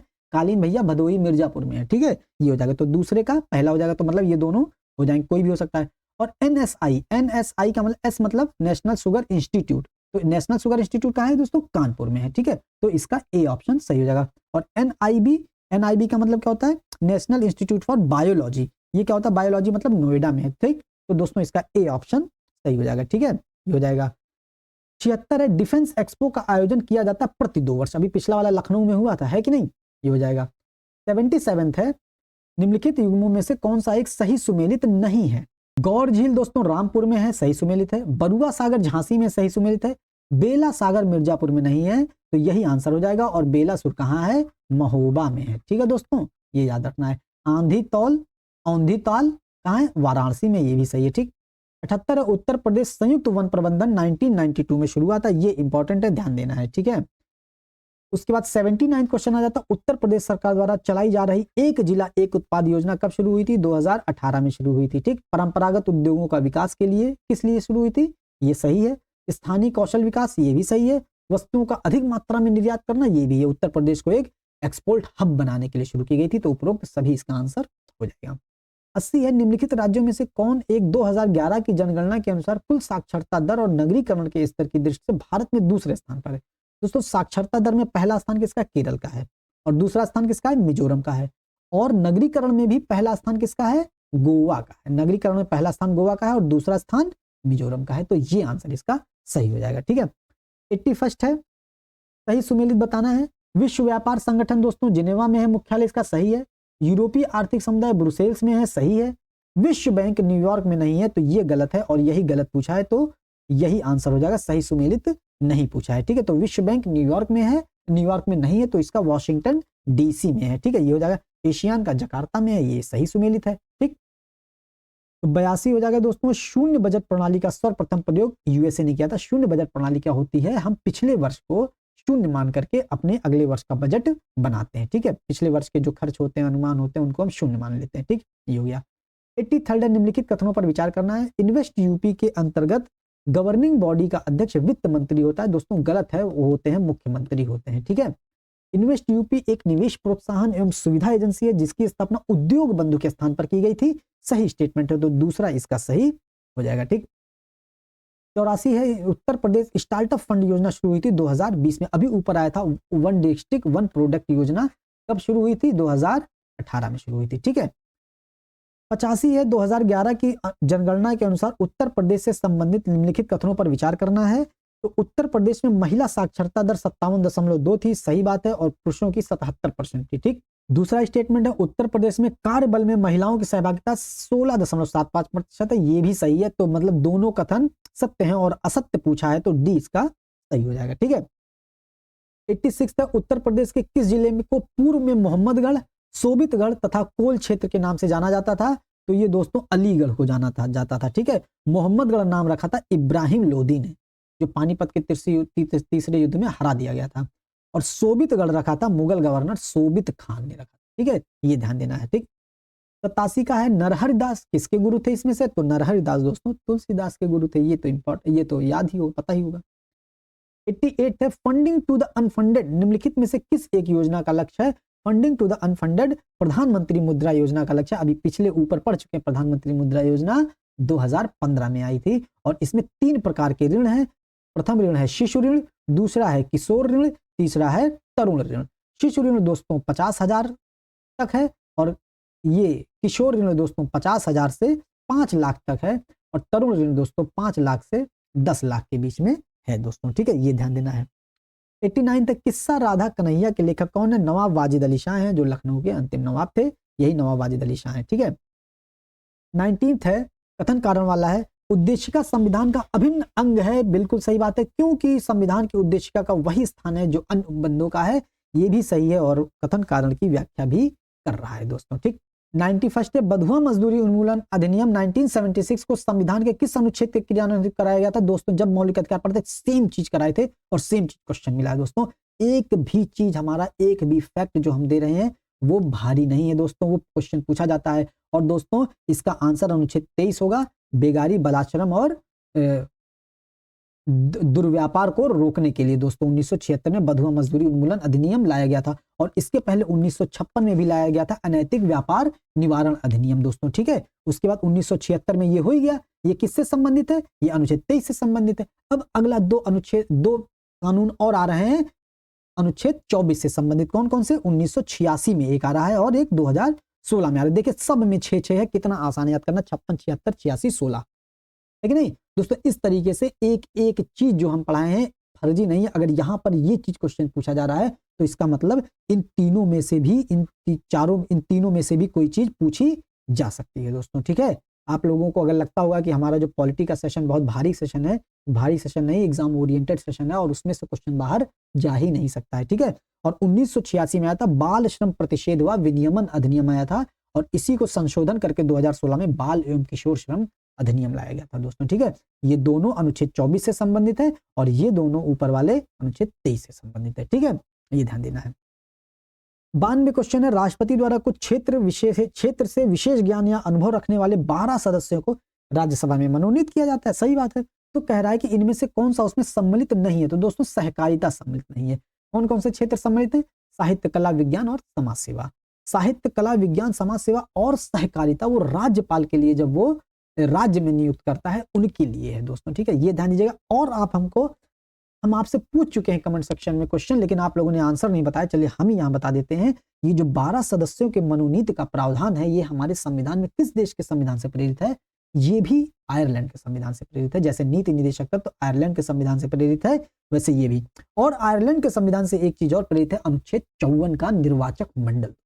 ठीक है, अनुच्छेद 54 राष्ट्रपति का निर्वाचक मंडल है ना, वो आयरलैंड के संविधान से प्रेरित है। ठीक, ये ध्यान देना है दोस्तों। हमारे साथ पढ़ेंगे, सब कुछ रिवाइज करा देंगे। प्रैक्टिस सेट बहुत जरूरी है। और पढ़ते हैं जब जीएस पढ़ते हैं तो जीएस भी इसी तरीके से पढ़ते हैं। पहले पॉलिटी पढ़ेंगे, उसमें पूरा पहले कुछ भी पढ़ेंगे जीएस में अगर, तो उसको पहले थ्योरी पढ़ेंगे। थ्योरी में ही मल्टीपल टाइम्स रिवीजन कैसे करते हैं ये पढ़ते हैं, और फिर एमसीक्यू सॉल्व करते हैं, फिर वन लाइनर सॉल्व करते हैं। तो दोस्तों जब तक टॉपिक खत्म होता है तो वो चीजें आपके टिप्स और आपके लिप्स पर आ जाती हैं अपने आप। ठीक दोस्तों, अब 93rd क्वेश्चन है, राज्यों की राजभाषाओं के संबंध में प्रावधान अनुच्छेद 345 में। सही बात है कि नहीं? राजभाषा, ठीक, राज्यों के लिए राजभाषा का निर्धारण संबंधित राज्य के विधानमंडल द्वारा किया जाता है। ये भी सही स्टेटमेंट है, तो इसका दोनों ऑप्शन सही हो जाएगा। ठीक है, 94th है, निम्नलिखित संविधान संशोधनों में से किसमें दल बदल दोस्तों 52वां संविधान संशोधन किया गया था और अनुसूची 10 शामिल किया गया था। ठीक, 95 है दोस्तों, बताना है एक्स और वाई के स्थान पर क्या होगा। तो 1 दूनी 2, 1 3, 3 दूनी 6, 1 7, 7 दूनी 14, 1 15। एक्स की जगह क्या आएगा? 15, 15 दूनी 30, 1 31, 31 दूनी 62, 1 63। इसकी जगह 63 आ जाएगा, तो डी ऑप्शन इसका सही हो जाएगा। ठीक, 96 तक इसमें कौन सा एक युग्म गलत बताना है? तो 6 7 8 9 10 11 लिखा हुआ है। देखिए 1 दूनी 2, 2 3 6, 6 चौक 24, 24 पंचे 120, 24 पंचे 120, तो 12 छक 72, तो 720 आएगा। तो यहाँ पर 11 और 620 ये गलत लिखा हुआ है। ठीक है, 97 देखते हैं, ए बी से 5 वर्ष छोटा है। तो ए क्या है? बी से 5 वर्ष छोटा है। ठीक है, 5 वर्ष मान लेते हैं छोटा है। बी की आयु सी की 3 गुनी है। अब बी की आयु जो है सी की जो है 3 गुनी है। ठीक है, ये हो गया। अब कह रहा है यदि सी की आयु 4 वर्ष पहले 10 वर्ष थी, अगर 4 वर्ष पहले सी की 10 थी तो वर्तमान में 14 हो गई, और बी की आयु कितनी हो गई? 14 3 42 हो गई, तो बी की आयु 42 हो गई, है कि नहीं? अब कह रहा है कि तो ए की आयु 6 वर्ष बाद कितनी होगी? तो जब इसकी 42 है तो ए की वर्तमान आयु कितनी होगी? 5 वर्ष कम होगी, तो 37 हो जाएगी ए की वर्तमान, और 6 वर्ष बाद 37 6 43 इसकी हो जाएगी दोस्तों। ठीक है, ये ध्यान दे लेंगे।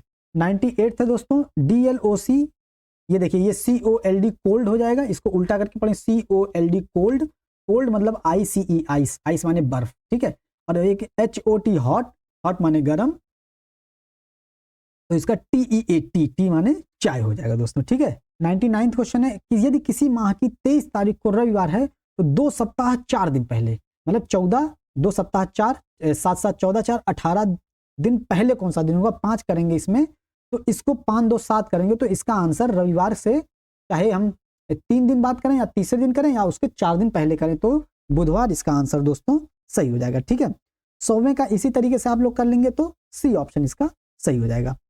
इसका आंसर हम प्रोवाइड करा दे रहे हैं। 101वां का है, स्ट्रीट लाइट के सभी पोल सीधी पंक्ति में 50 मीटर के अंतराल पर गाड़े गए हैं, 50-50 मीटर के अंतराल पर गाड़े गए हैं। तो पहला यहां पर होगा और 9वां पोल यहाँ पर होगा, मतलब यहाँ से एक बार 50 आएगा और जब तक 9वें तक जाएंगे हम लोग तब तक 8 बार 50 होगा, है कि नहीं, क्योंकि ये एक पहले ही जोड़ चुके हैं। तो 8 पंचे 40, 400 मीटर की दूरी हो जाएगी दोनों में, ठीक है।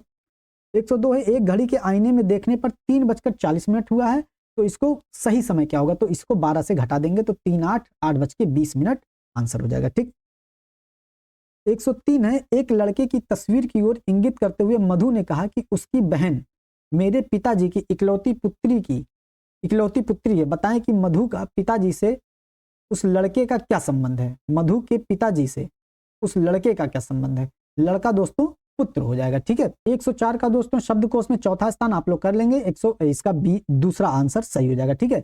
105 का ए का डबल 2, एम 13 पे 26 आता है, जेड 26 पे इसका डबल कर दिया 52, तो बी ई टी करेंगे, बी दूसरा है, ई 5 है, टी 20 है, 20 5 25 25 2 27 दूनी 54 इसका आंसर हो जाएगा, ठीक। अंग्रेजी वर्णमाला के आपके दाईं ओर से 11वें अक्षर के दाईं ओर 5वां अक्षर कौन सा होगा, तो दाईं ओर से 11वां अक्षर, फिर दाहिने जाएंगे 5वां, तो 11 में से 5 घटा देंगे 6।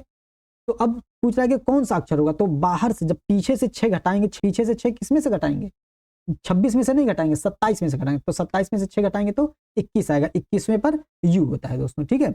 ये कर लेंगे। 107वां है, इसको ऐसे करेंगे 6 चौक 24 और 7 दूनी 14, 10 हो गया, 3 सत्ते 21, 4 तियां 12 में का अंतर 9 हो गया, ऐसे ही 5 चौक 20 और 5 दूनी 10 का अंतर 10 हो जाएगा दोस्तों, ठीक है। 107 का बी हो गया। 108वां है, कौन सा सही सुमेलित है, हाइड्रा रक्त का अभाव होता है, सत्य बात है। जीवाणु मोनेरा जगत है, 5 किंगडम है, मोनेरा प्रोटिस्टा पादप कवक जंतु, तो जीवाणु उसमें मोनेरा जगत में आता है, विटेकर के द्वारा ये 5 किंगडम में बांटा गया था। एक कोश के जीवों में अलैंगिक विधि से जनन होता है, तो ये भी सही है, तो उपरोक्त सभी इसका सही हो जाएगा, ठीक। 109वां है, किस एक को पूर्ण पाचक रस कहा जाता है, तो दोस्तों अग्नाशय को पूर्ण पाचक रस कहा जाता है, ठीक है। 110, लाइकेन के संबंध में कौन सा कथन सत्य है, लाइकेन कवक और शैवाल के साथ सहजीवी का परिणाम बनाता है, सही बात है। जहां वायु प्रदूषण अधिक होता है लाइकेन नहीं होते, ये भी सही है, क्योंकि ये लाइकेन वायु प्रदूषण के सूचक होते ही हैं, ठीक है। 111वां है, कौन सा सही सुमेलित नहीं है, भाप अंगार गैस, ये सही है, सही सुमेलित है, मतलब वायु अंगार गैस CO प्लस N2 ये भी सही है, प्राकृतिक गैस मीथेन और ईथेन ये भी सही है। सार्वत्रिक विलायक दोस्तों हाइड्रो HCl नहीं होता है, क्या होता है, जल होता है, ठीक है, तो ये आंसर इसका हो जाएगा, ठीक। हाइड्रोक्लोरिक एसिड नहीं होता है। 112वां है, निम्नलिखित में से कौन सा धातु मुक्त अवस्था में पाया जाता है, तो तांबा मुक्त अवस्था में पाया जाता है, बहुत इंपॉर्टेंट है, ठीक है। 113वां है, निम्नलिखित में से कौन सा एक मिश्रण नहीं है, LPG हाइड्रोकार्बन का है, गैसोलीन हाइड्रोकार्बन का मिश्रण है, वायु विभिन्न गैसों का मिश्रण है, आसुत जल मिश्रण किसी का नहीं है, तो आसुत जल इसका आंसर हो जाएगा, ठीक है। 114, महिलाओं में गर्भावस्था बनाए रखने के लिए आवश्यक क्या है दोस्तों, कार्पस ल्यूटियम होता है, ठीक। 115, हैन एंड चिकन रोग निम्नलिखित में से किस एक फल में होता है, हैन एंड चिकन हम लोग समझेंगे मुर्गा मुर्गी में होता होगा, लेकिन अंगूर में होता है, ठीक है, ये ध्यान देना है। 116 का फल और सब्जी और उनकी प्रजाति का मिलान करना है, धान दोस्तों जया का है, ठीक है, धान जया हो गया, चना सम्राट हो गया, तो पहले का 2 दूसरे का 1 हो गया, उसके बाद दोस्तों आम हो गया सिंधु और पपीता पूसा हो गया, ठीक है, तो इसका सी का तीसरा हो जाएगा और डी का चौथा हो जाएगा, 2 1 3 4 दोस्तों सी ऑप्शन इसका सही हो जाएगा। 117 दोस्तों, मूली में तीखापन किसके कारण पाया जाता है, तो आइसोसाइनाइड के कारण पाया जाता है, ठीक है। 118 आ जाता है, निम्नलिखित में से कौन सी एक दलहनी फसलों का जैव उर्वरक है, तो राइजोबियम है। अभी हम लोग पिछले सेशन में हम लोग अभी पिछले कुछ देर पहले ही हम लोग राइजोबियम हमने बोला था, है कि नहीं। तो 119 आता है, कृषि विविधीकरण से क्या आशय है, विभिन्न प्रकार के कृषि यंत्रों का प्रयोग करना, सिंचाई के आधुनिक विधियों का प्रयोग करना, विविध प्रकार की फसलों को उगाना एवं कृषि सहायक क्रियाओं का विस्तार करना, उपरोक्त सभी दोस्तों बहुत इंपॉर्टेंट है, सी ऑप्शन इसका सही होगा। कृषि विविधीकरण का मतलब ही होता है विभिन्न प्रकार की फसलों को उगाना, इन सब चीजों से कंफ्यूज मत हो जाइएगा, ठीक है, ये हो गया। 120वां है, राष्ट्रीय कथन कारण है, राष्ट्रीय कृषि आयोग ने भारत को 15 कृषि जलवायु प्रदेशों में विभाजित किया, सही है, क्योंकि इसका उद्देश्य कृषि जलवायु नियोजन में क्षेत्र विशेष में उपलब्ध संसाधनों का अनुकूलतम उपयोग करना है, ये भी सही है और इसकी व्याख्या भी कर रहा है, ए ऑप्शन सही हो जाएगा, ठीक है। 121 से जुलाई 2023 में देश भर में पशु चिकित्सा उत्पादों के वैश्विक विनिर्माण केंद्र विकसित करने हेतु किस पोर्टल का शुभारंभ केंद्रीय मत्स्य पालन पशुपालन एवं डेयरी मंत्रालय के द्वारा किया गया, तो नंदी के द्वारा किया गया है, ठीक है, ये ध्यान देना है।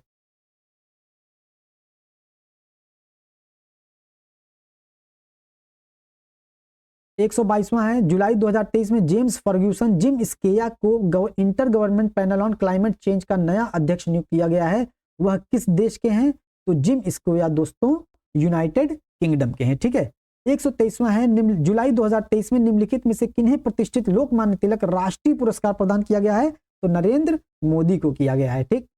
124 है जुलाई 2023 में स्टार्टअप 2020 शिखर सम्मेलन 2023 का आयोजन गुरुग्राम हरियाणा में हुआ था। 125 है जुलाई 2023 में प्रधानमंत्री नरेंद्र मोदी द्वारा विश्व का सबसे बड़ा संग्रहालय कहां बनाए जाने की घोषणा की गई है? तो नई दिल्ली में। ठीक।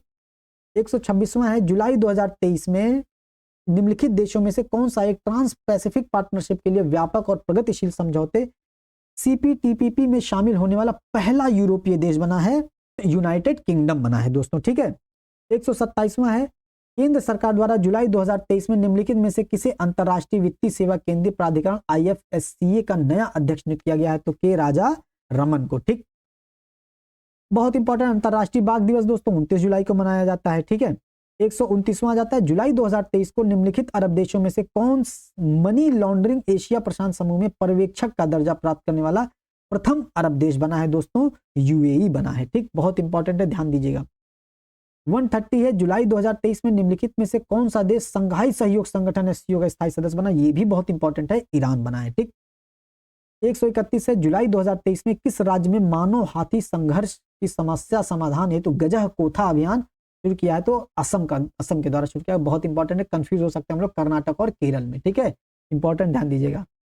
132 है जुलाई 2023 में इंडिया पोस्ट एवं किस देश के पोस्ट के मध्य अंतरराष्ट्रीय ट्रेंड पैकेट सेवा शुरू किया गया है? तो 132 का दोस्तों कनाडा हो जाएगा। ठीक, ये ध्यान दीजिएगा।